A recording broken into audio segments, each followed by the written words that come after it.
Hi, I'm Trixie.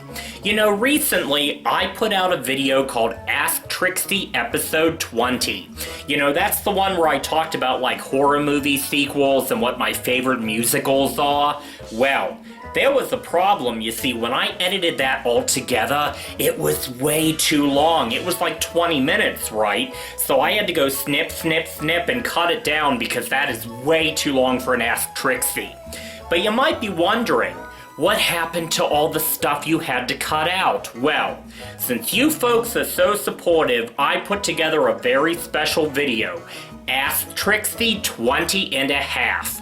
These are all the deleted and extended bits I had to snip out. Enjoy!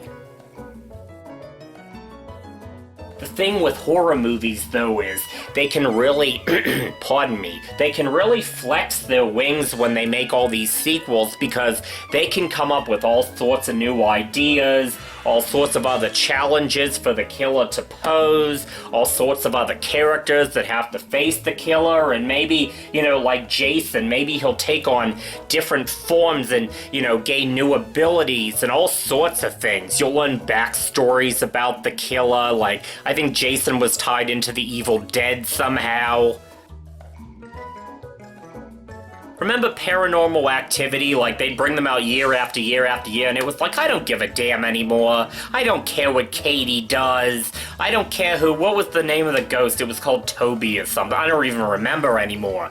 But all those were so played out, and they were all the same. So I'm glad they took a break. You know, I think they're making a new one now, but they took a break.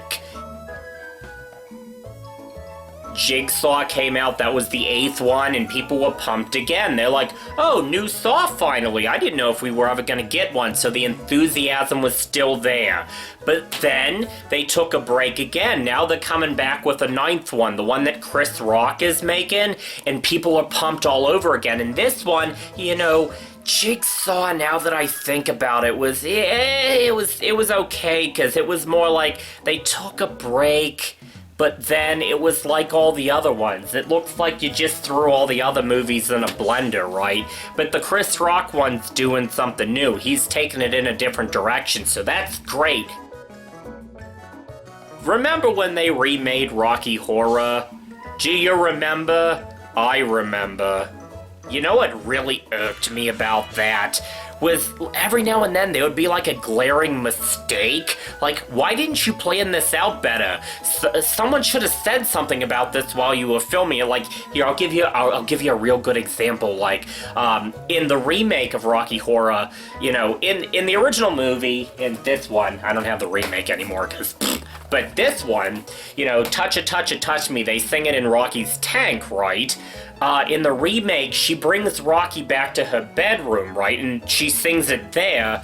Then suddenly, after like the commercial break, they're in the tank just so they can be discovered and do the Janet Brad Rocky Bullwinkle crap. That makes no sense. How did they get there? They were just in the other room. I'll tell you what, though, getting back to the idea of, like, remakes and reboots and stuff, now, I like how this was originally. Now, I know, too, it was a concept album and stuff first, then a Broadway show, and then they made this movie, but this movie is just perfection. You know, they filmed it out in the middle of the desert. It's got, you know, a 70s vibe to it, but it's not, like, updated that much. You know, it doesn't really feel too much like a product of the times. I never liked, you know, how, like, Andrew Lloyd Webber, because he did Jesus Christ Superstar. I never liked how he does his own, like, updated versions of it now, where he tries to put the story in modern times. Like, you know, they touched on it a little bit in the, NBC did, like, the live one, where one of them had a cell phone. Like, they just did, like, one quick little, like, modern reference. Webber's done ones where, like, everyone has iPads and stuff, and it takes place in, like, 2019. It's just, it doesn't work. It's like, that story took place in a specific time. Stick to it. And yes, I know, someone will nitpick. Yes, I know he didn't make that movie. He made his own version of the movie later in, like, 2000. They remade it, and I'll stick with that one. I mean, let's be honest. Andrew Lloyd Webber, I wouldn't want to be him right now because it's kind of hard at this point in time to be known as the guy who did Cats.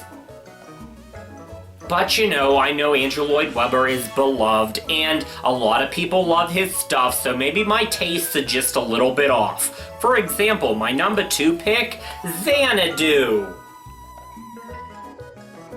You know, they've made so many movies out of this story. I think there's at least 4 or 5, because like, back in the 50s, they made the very first version, it wasn't a musical yet, called I Am a Camera. And then the 70s, they made this one. Later in the 70s, this finally emerged a few years ago. It was kind of a lost item. There was a Greek version of Cabaret, which was filmed cinematically. You know, it's very much in the directorial style of this one, but it actually follows the stage script, which this is completely different from. So that's very interesting. What else? The BBC did a made-for-TV version. They filmed the Alan Cumming stage show.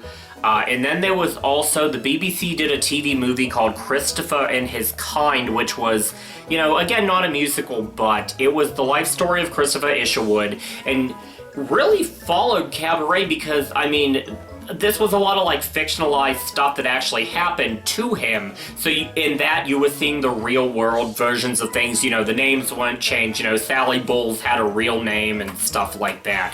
Yeah, so much to see, but boy do I love Cabaret. The music is fantastic. They had John C. Reilly really fleshed out Dewey Cox's back catalog. Oh, so many good songs, so many hilarious songs. I especially love Black Sheep, which is, it's kind of a mesh of Beach Boys songs. It's kind of between Good Vibrations, Heroes and Villains, the Smile period. Well, I hope you all found that very educational as well as entertainational.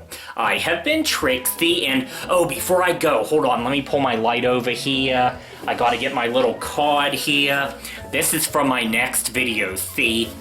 I wanna be, oh, creaky bed. I wanna be roasted on Reddit, so there we go. Roast me, oh, this'll be so fun. But until then, I have been Trixie, and you all have a good day.